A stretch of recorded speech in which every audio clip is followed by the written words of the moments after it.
Model-model keyakinan. Nah, ini perlu kita sampaikan ya kepada jamaah. Kenapa kita perlu memetakan cara sebagian kita dalam memahami sebuah realita. Bapak Ibu yang dimuliakan Allah, misalnya contoh sederhananya. Kalau ada seperti ini, jangan ditanya, ini apa kira-kira apa? Tempat kacamata ya. Kenapa? Karena nampak. Karena nampak. Coba kalau misalnya hanya sekitar shred gitu ya. Jadi apa shred itu namanya apa? Sekilas gitu ya. Ada shred gitu ya. Antara nampak dan tidak itu apa? Samar gitu. Kira-kira ketika jangan ditanya itu apa ini? Kira-kira jawabannya apa? Maka orang akan memberikan asumsi penilaian saat itu yang dominan. Nah, ini pentingnya memahami model-model keyakinan. Saya baca di beberapa literatur. Yang pertama, seseorang menilai sesuatu itu sering didasarkan kepada buktinya mana? Nah, gitu ya. Jadi kalau jangan ditanya sesuatu, ini apa ini? Tempat. Nah, buktinya mana? Nah, ini nyata gitu ya. Jadi orang meyakini sesuatu itu biasanya didasarkan kepada dasar pembuktian. Ketika bisa dibuktikan, maka berarti benar. Nah, ketika bisa dibuktikan, maka benar. Tapi persoalannya kan masalah keimanan itu ya tidak hanya masalah yang nyata, tapi ada masalah-masalah yang abstrak atau yang sering kita sebut dengan masalah dohir dan masalah batin. Ada namanya alam ghaib, ada alam sahidah, alam ghaibah dan alam sahidah. Persoalannya kan itu, ya. Dalam kehidupan kita itu loh, ada yang kadang nampak, ada yang kadang tidak nampak. Nah, ketika nampak, mungkin bisa dibuktikan dengan pembuktian ini. Tapi ketika sesuatu nggak nampak, gimana cara membuktikannya? Nah, ini persoalan ya, persoalan. Maka kalau jangan baca di berbagai literasi, orang membenarkan sesuatu itu ya.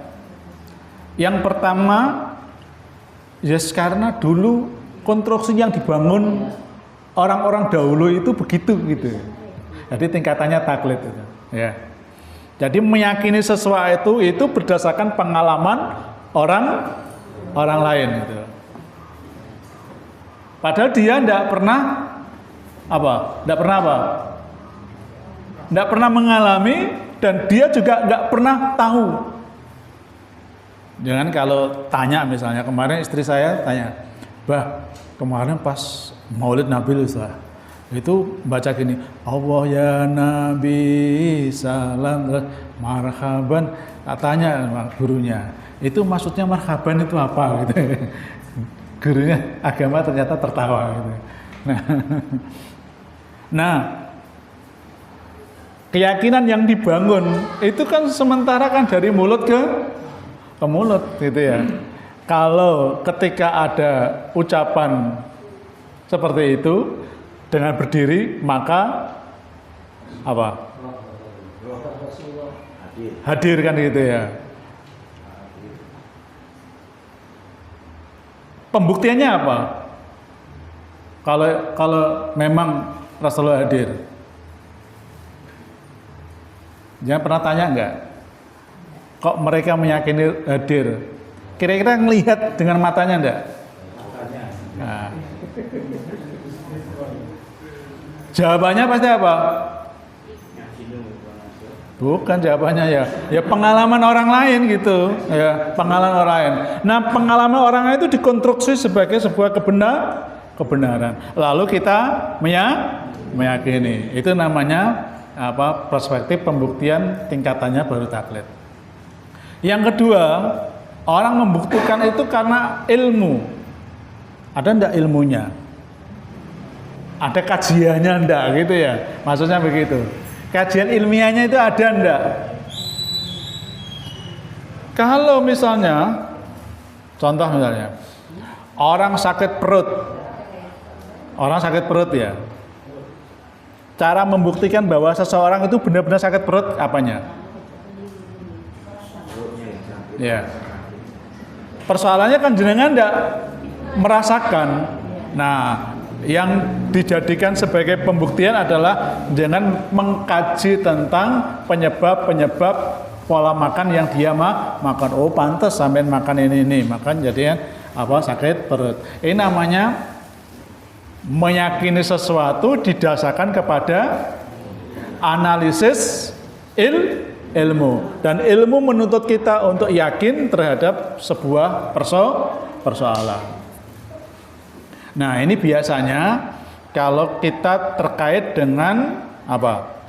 Misalnya kita ibadah-ibadah yang kita lakukan. Nah, ibadah-ibadah yang kita lakukan itu biasanya pembuktiannya itu berdasarkan ilmu. Misalnya yang pertama dasarnya ada, dalilnya memang benar-benar didapatkan, kuat. Nah, terus apa? Terjadi apa? Analisis yang tepat. Nah, sehingga oh iya, contoh misalnya begini. Besok tanggal 30 Oktober akan terjadi gerhana matahari. Contoh ya Pak ya. Karena saya belum melihat apakah tanggal 30 Oktober akan terjadi gerhana matahari atau tidak. Saya kan nggak lihat. Ya. Jangan percaya enggak? Dari mana percaya? Nah itu. Nah, yang membenarkan percaya dan tidaknya adalah dengan teori, ilmu pengetahuan. Nah, kalau zaman dulu orang nggak akan tahu kapan terjadinya gerhana, ya, gerhana matahari atau gerhana bulan. Zaman sekarang, kapan terjadinya gerhana matahari, gerhana bulan dapat diamati dengan ilmu. Contoh misalnya, ya, insya Allah kita nanti tanggal 1 Maret akan mulai awal puasa Ramadan. Berarti 1 Maret itu adalah tanggal 1 Ramadan tahun 1446. Yang percaya enggak? Itu mendahului kehendak Allah, kan gitu ya. Karena apa? Karena harus dibuktikan dengan berdasarkan ilmu. Dengan itu sudah bisa memprogram bahwa nanti tanggal 1 Maret awal puasa. Berarti 28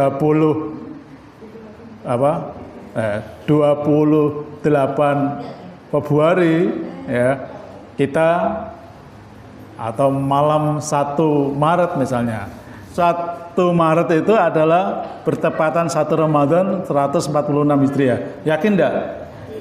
Dengan apa jangan yakin? Ilmu. Nah, itu dari pembuktiannya dengan ilmu. Nah, kok iso, Pak? Kondi ku ilmune. Nah, kalau ilmu saya itu ilmu jadi, sudah jadi begini. Enggak perlu repot-repot tak ngitung gitu. Karena itu sudah apa? Sudah. Nah, sudah jadi gitu ya. Nah.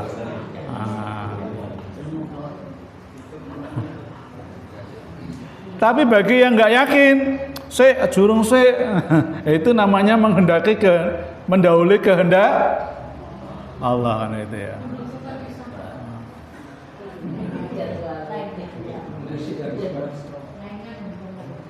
Yang kedua, pembuktian.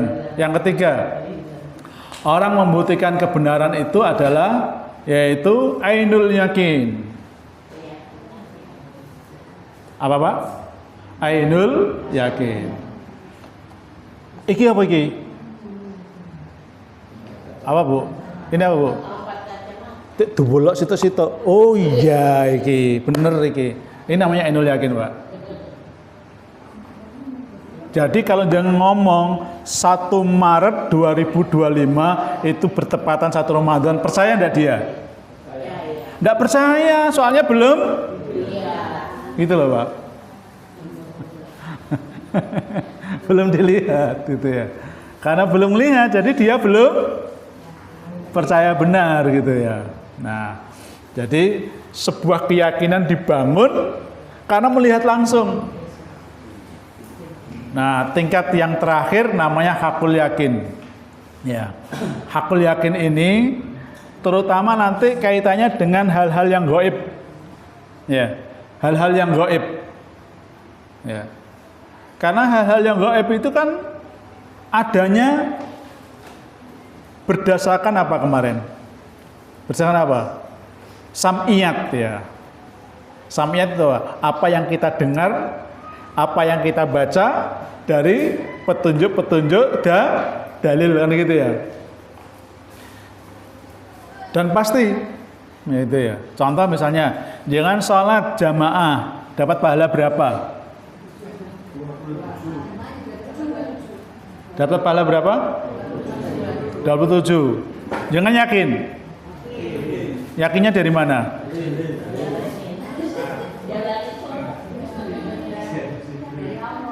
Oh, dari Allah kan itu ya. Nah, bahkan keyakinannya itu melebihi daripada keyakinan yang biasa. Ini hakul yakin itu. Jadi hakul yakin itu adalah sebuah keyakinan yang dibentuk berdasarkan keimanan. Jadi iman dulu dimasukkan dalam hati. Kemudian berusaha dikaji dengan kajian, baik kajian ilmiah maupun kajian-kajian yang bersifat agama. Kenapa orang-orang dulu yang membenci Islam itu, ya, termasuk orang-orang yang non-Muslim, itu takluk dengan Islam? Kira-kira apa? Ternyata ketika mereka membaca Al-Quran, mereka mendapatkan kebenaran. Ada istilah kebenaran itu ya, kebenaran yang tidak tunggal, tapi dia terikat dengan satu kesatuan. Dan ternyata apa yang diomongkan Al-Quran itu benar adanya, baik analisis secara sains maupun analisis secara ilmu-ilmu yang lain. Dan tidak mungkin apa yang dinyatakan di Al-Quran itu dikarang oleh orang yang jenius, orang yang ahli di bidangnya. Padahal Muhammad itu kan orang yang nggak pernah belajar apa Pak? Nggak pernah belajar teori biologi, nggak pernah belajar teori psikologi, fisika, apalah wes ilmu-ilmu yang modern saat ini. Tapi pesan-pesan Al-Quran itu ternyata tidak ada yang bertentangan. Nah inilah. Ini akhirnya apa? Orang itu kalau sudah mendapatkan keyakinan tingkat yang paling 4 ini, maka dia akan mendapatkan keyakinan yang tidak bisa atau tidak mudah dirubah. Yakin benar gitu ya. Nah, ketika itu ya, antara ayat 1 dengan ayat lain misalnya membicarakan tentang proses penciptaan manusia. Proses penciptaan manusia itu kalau belajar ilmu namanya ilmu apa? Embriologi ya. Loh, Nabi Muhammad itu nggak pernah belajar ilmu embriologi. Loh, antara Al-Quran dan hadis Nabi itu cocok, dan begitu dibuktikan dengan ilmu pengetahuan ya cocok gitu ya. Nah, padahal Nabi tidak pernah belajar ilmu embriologi. Nah ini ya. Nah, ilmunya belum ada saat itu. Tapi dia sudah menjangkau zamannya. Nah, ada kasus yang unik. Akibat pembuktian ini, menjadikan orang kadang-kadang ragu. Jangan pernah dengar keyakinan Ibrahim terhadap siapa Tuhan? Pernah dengar? Pernah ya? Ini ayatnya. Nanti bisa dibuka di surah Al-An'am. Ini kasus ini. Ibrahim itu kan oleh bapaknya ya disuruh apa? Disuruh apa, Pak? Percaya kepada keyakinan nenek moyangnya. Tapi Ibrahim mau nggak? Kalau nggak mau berarti dia tidak taat sama orang tua ya. Nah, sebagai anak pasti kan ngikuti orang tua. Tapi Ibrahim ini kan orang cerdas, maka dia tidak sekedar mengikuti orang tuanya. Dia ingin membuktikan siapa Tuhan itu. Nah, itu. Saat itu Ibrahim belum mendapatkan hakul yakin tadi. Dia ingin membuktikan dengan mata kepalanya sendiri, kira-kira begitu ya. Ya apa sih Tuhan itu, kira-kira begitu. Nah, ini diabadikan di dalam Al-Quran surah Al-An'am ayat 74 sampai 79. Wa id qala Ibrahimu li abihi azara atattakhidhu asnaman aliha. Ya, ketika Ibrahim berkata kepada bapaknya Azar, "Bah, kenapa jenengan dadosno asnam itu sebagai sesembahan? Ini arok wa qaumak fi dhalalim mubin." Langsung divonis itu. Aku ndelok, oh, orang-orang yang ngikuti sampean kabeh lho sesat kabeh. Ya, anak ngomong sesat ya wong tuane. Nah, kemudian Ibrahim mulai bimbang ini sapa ini pangeran ini ya. Kemudian terjadilah apa? Kegelisahan Ibrahim untuk membuktikan kebenaran siapa tuh Tuhan. Wa kadzalika nuriya Ibrahim malakutas samawati wal ardi yakuna minal muqinin. Seperti itulah kami nampakkan kepada Ibrahim siapa sebenarnya zat yang menguasai langit dan bumi, agar Ibrahim benar-benar yakin. Nah, akhirnya Ibrahim jalan-jalanlah dia di tepi laut gitu ya. Ini ceritanya kan gitu. Falamma janna alaihi lail, tatkala malam sudah semakin larut ya, ra'a kaukaban, dia melihat bintang. Wah, ini ada bintang gitu ya. Qala, dia mengatakan hadza rabbi, iki Tuhanku ini yang Tuhanku yang benar. Fala ma'afala, lama kelamaan bintang itu apa? Hilang. Apa kata Ibrahim? La uhibbul afilin. Nek Tuhan model begini aku enggak suka gitu ya. Lalu dia melihat apa? Bulan. Nah, bulan lama kelamaan hilang, enggak suka lagi. Terus tiba-tiba melihat matahari. Matahari yang bersinar itu ya. Nah, kata Ibrahim, hada Rabbi, hada akbar. Iki Tuhanku, iki yang paling gede gitu ya. Falama falat nih. Nah, matahari kok hilang. Saya percaya kabeh, kira-kira gitu ya. Lalu kemudian muncullah wahyu ya yang membentuk keyakinan Ibrahim yang kita sebut dengan hakul yakin itu. Apa itu? Yaitu ternyata di balik rahasia penciptaan alam semesta ini ada kekuatan, ada zat yang menciptakan yang maha kuasa. Siapa itu? Lalu dia meyakini berarti ada sang pencipta. Itulah Allah Rabbul Izzati. Kemudian saat begitu dia langsung mengatakan inni bari'um mimma tusyrikun. Ya.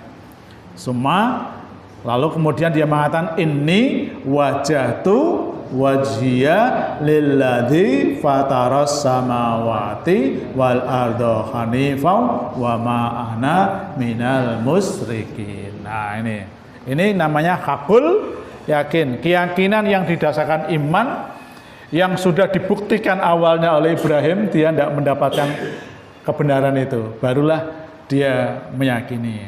Nah, ini namanya cara meyakini sesuatu didasarkan kepada dalil pembuktian. Contoh misalnya, Bu, ya kan kalau tidur sama bapak itu kan tiba-tiba terus ada bau yang apa? Bau yang nggak enak gitu. Kira-kira apa itu? Kira-kira apa itu? Dalil pembuktiannya apa? Ya. Dari bapak kan nggak kelihatan. Nah kan ada baunya. Nah gitu ya. Jadi bau itu untuk apa? Membuktikan sebuah gejala. Nah kalau kita sudah berhenti di situ saja, berarti kan hanya di situ saja perdebatannya. Nah, terutama nanti terkait dengan hal-hal yang sifatnya besar. Ya itu ya kemarin saya sampaikan tadi ya, bahwa tanggal 1 Maret 2025 adalah bertepatan dengan 1 Ramadan. Jangan yakin enggak. Nah, kalau keyakinan jenengan itu hanya pada batasan apa tuh ainul yakin, ya sudah, tidak akan muncul. Tapi ilmu yakin itu lalu membenarkan kita. Apalagi itu didasarkan dengan dalil-dalil Al-Quran dan As-Sunnah. Bapak Ibu yang dimuliakan Allah, itu pembuktian.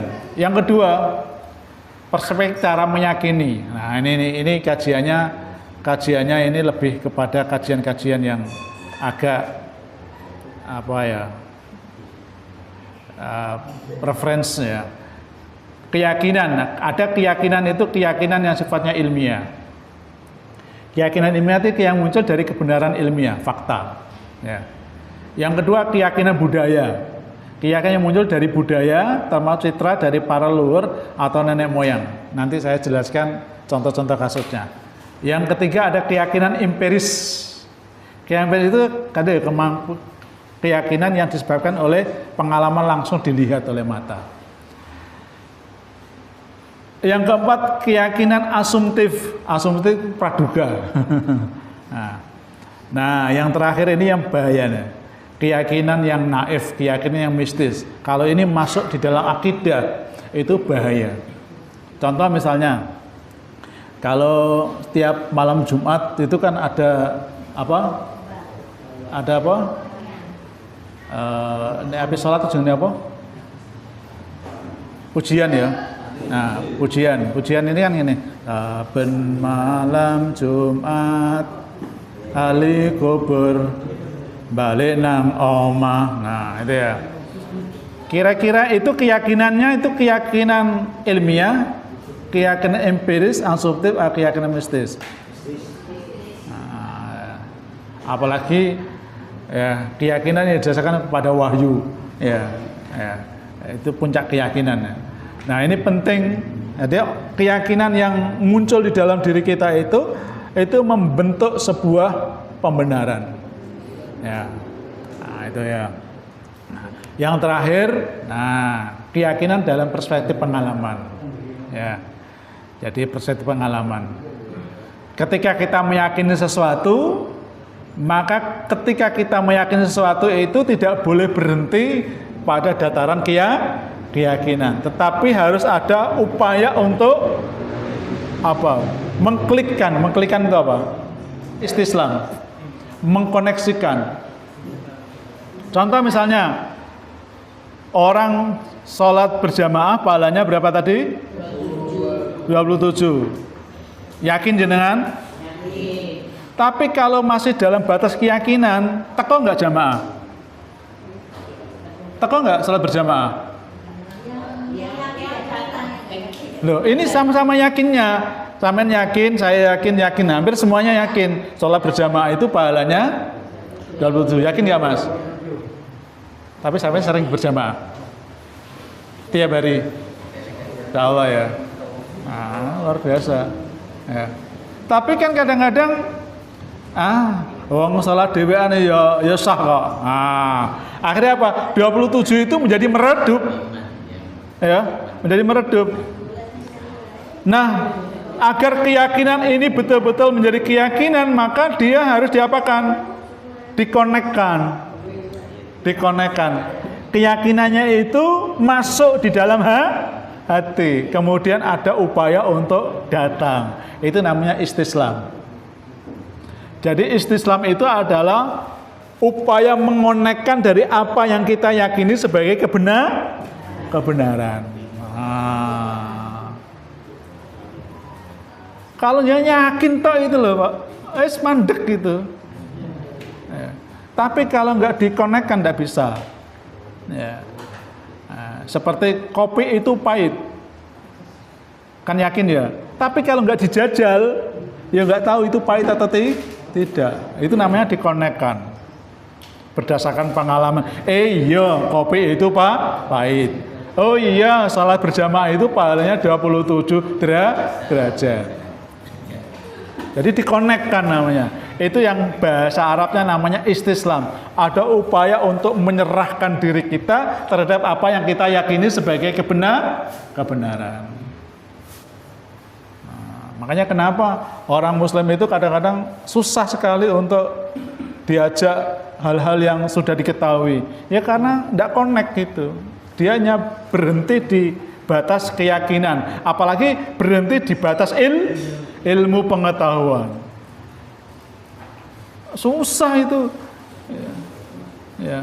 Bahkan sudah dikasih peraturan itu kadang-kadang masih diapakan? Kalau ada lampu merah tidak boleh apa? Kok dilanggar? Tidak boleh apa? Dilewati. Nah, kalau dengan melewati berarti apa? Tidak connect kan gitu ya. Nah, seperti itu. Jadi harus ada upaya untuk menguatkan antara apa yang diyakini itu dengan perilaku yang seharusnya. Contoh misalnya, siapa yang menguasai langit dan bumi? Allah, itu ya. Ya, Allah. Tiba-tiba di dalam realitas kita menghadapi suatu masalah. Ya. Ketika kita menghadapi masalah, kadang-kadang kita lupa bahwa kemarin saja kita baru yang meyakini bahwa yang menciptakan langit dan bumi itu Allah. Ketika ada masalah, kadang-kadang kita lupa. Akhirnya apa? Tidak percaya bahwa itu semuanya datanya dari Allah. Nah, ini berarti tidak connect. Nah, mengonekkan itu ada namanya sebuah perilaku yang usaha untuk menguatkan dari apa yang kita yakini. Bahasanya ada istislam ya, istislam.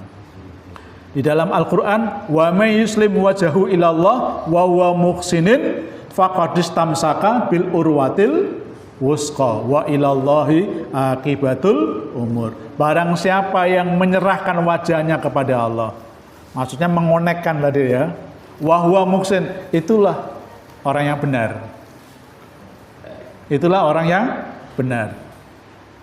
Kenapa? Faqadis tamsaka bil urwatil wusqa, karena dia sudah terikat dengan ikatan yang kuat. Kalau ikatan sudah kuat, bisa nggak lepas? Bisa nggak lepas? Enggak. Gitu ya. Itu. Nah, itu istislam gitu ya. Istislam. Ya. Jadi berusaha mengonekkan. Jadi ketika ada informasi, oh iya, nah gitu, mengonekkan. Kalau nggak connect nggak akan jalan. Ya. Wa yusallimu taslima, menyerahkan dirinya dengan sebenar-benarnya. Itu connect. Yang kedua, at-tadkhiyah. Nah, ketika kita ingin mengonekkan itu ternyata kadang-kadang apa? Banyak rintangan, banyak hambatan. Misalnya kita sudah menentukan ini, oh ini hari Ahad, jam 4 sampai jam 5 saya mau ngaji. Nah gitu ya. Sudah ada istislam. Tapi begitu mau berangkat, ada tamu. Nah, ada tamu. Ya. Neruskan tamu, atau enggak ditunda, ngaji enggak meneh. Ini tadkhiyah namanya. Tadkhiyah yaitu apa? Upaya sungguh-sungguh terhadap apa yang kita yakini sebagai kebenaran, kemudian muncul dalam perilaku yang kita pilih. Itu namanya tadkhiyah. Tanpa mempertimbangkan resiko apa yang akan terjadi. Sudah. Itu tadkhiyah. Ya. Seperti seorang anak ketika menyekolahkan anaknya, gitu ya. Kalau sudah pilihannya ini, wis apa ae digolekno, sing penting iso melebu kan begitu ya. Nah, itu takhiyah. Karena dia sudah meyakini, dia sudah connect itu. Kalau nggak connect dia masih bingung. Ya, masih bingung, golek ora cocok-cocok. Nah, kalau sudah connect itu mudah. Nah, di situ dibutuhkan apa? Digunakan apa? Upaya sungguh-sungguh yang namanya at-tadkhiyah, yaitu memberikan perhatian yang khusus terhadap apa yang menjadi keinginan untuk diwujudkan dalam perilaku. Di dalam Al-Qur'an Allah Subhanahu wa berfirman, ya, wa kadzalika ja'alna likulli nabiyyin aduwan sayatin al-ins wal jin yuhi ba'duhum ila ba'd zukhrufa al-qaul ghururan walau sa'a rabbuka ma fa'aluhu fadarhum wa ma yaftarun. Ya. Dan demikian kami jadikan bagi tiap-tiap nabi itu musuh, yaitu setan-setan dari jenis manusia dan jenis jin. Sebagian mereka membisikkan kepada sebagian yang lain. Ya. Dengan apa? Dengan perkataan yang indah untuk menipu manusia. Jikalau Tuhanmu menghendaki, niscaya mereka tidak mengerjakan. Maka tinggalkanlah mereka dengan apa yang mereka ada-adakan.